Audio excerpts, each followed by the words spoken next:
Rachel, thanks. All right, Manchester Road Race, fewer than 24 hours away. How about this? 12,116 people are registered to run this year. But before they reach the start line, we are checking out the competition. Here with us is Manchester Road Race Analyst Ian Brooks. Welcome back. Always good to have you. And also Mark Carroll from the Boston Athletic Association. Thanks so much for being here. The honorary chairperson this year, an Olympian. Good to see you, sir. Thank you. Great to be back. Yeah, pleasure to have you here. While we have you, first of all, congratulations on being named honorary chairperson. How does it feel? It's great, Tim. It's great to be back. It's hard to believe it's 28 years since I first ran here, but excited to see the race tomorrow and see 12,000 people lining up to take to the streets of Manchester. Yeah, from 1996 to 2000, he won twice and finished second 3 other times. By the way, did you know your fastest time when you came in second in 1999 would have been fast enough to win as recently as 8 years ago in 2016? How about that? Yeah, well, times have changed. People are running very fast nowadays. Well, you know, slouch yourself. I feel like you probably secretly were keeping track. Right? Yes. Which brings us to a first question here. You can see him on the press packet running in the rain. You think it was maybe 1998. We're expecting rain tomorrow. How do you think that's going to affect the competition? Well, I think people will have to warm up a little bit more tomorrow. It's going to be a little chilly before the start, high 30s, low 40s, and pay a little bit more attention to the warm-up. The professional athletes in particular will probably warm up for a good hour before. Plenty of easy jogging, stretching, drills, and but when the gun goes off, they'll be ready to fly tomorrow. I bet. I bet. Ian, let's talk about the elite runners here. Well, once again, Jim Harvey was not with us this weekend. He's had surgery yesterday, who put the race together. But 2 terrific races. I'm going to start with the women because women should always go first, right, Erica? Yes. Okay.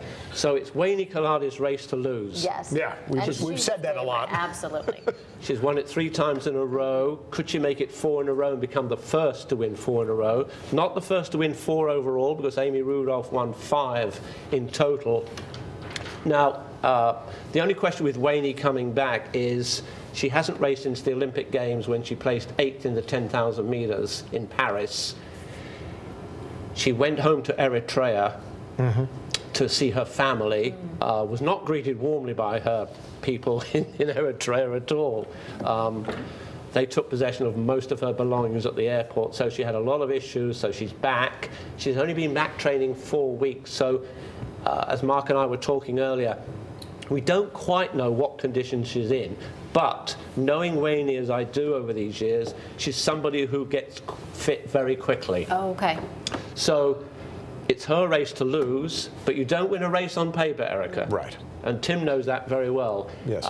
Who's their biggest competition at this point, would you say? On paper, we would say Annie Rodenfeld of the Boston AA. Because she's beat her before in different races. She was here second last year, and it was. Yep. So she's likely to be the one. She's already just won the US 5K Road Championships. After that, Mark has got an idea of who else could play into that, and that would be Emily Durgan possibly, or Hannah Nuttall from the United Kingdom. Just had a really good 5K 15-18 performance in England, so I think Hannah could be a factor, especially given the conditions tomorrow.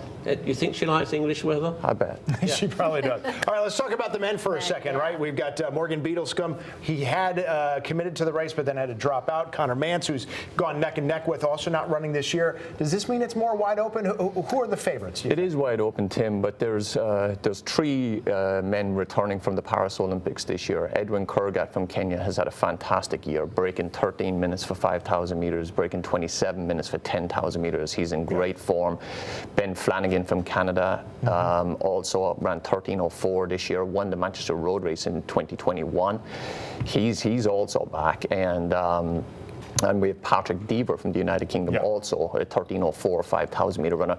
You know, when we talk about 13 minutes, that's essentially 4:10 or 4:08 per mile for 3.1 miles. So these guys are fit, they're fast, they're sharp, and they're ready to put on a bit of a show tomorrow. Yeah, and I believe we have an Deaver is only outside about pick, 6 Tim. seconds We have an away. outside pick. Like those, Oh, who do we have?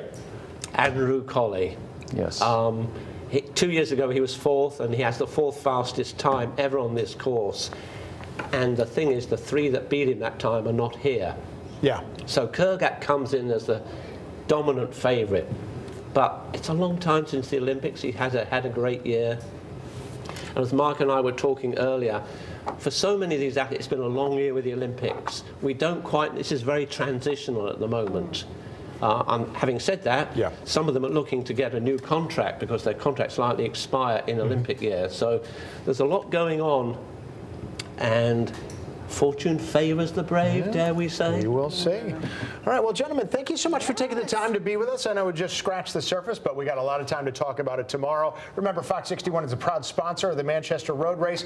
The race starts 10 a.m. sharp on Thanksgiving morning, but our coverage starts an hour before that at 9 a.m., so be sure to tune in on Fox 61. You can stream it on Fox 61 Plus as well. Gentlemen, thank you again for joining us today. We certainly appreciate it.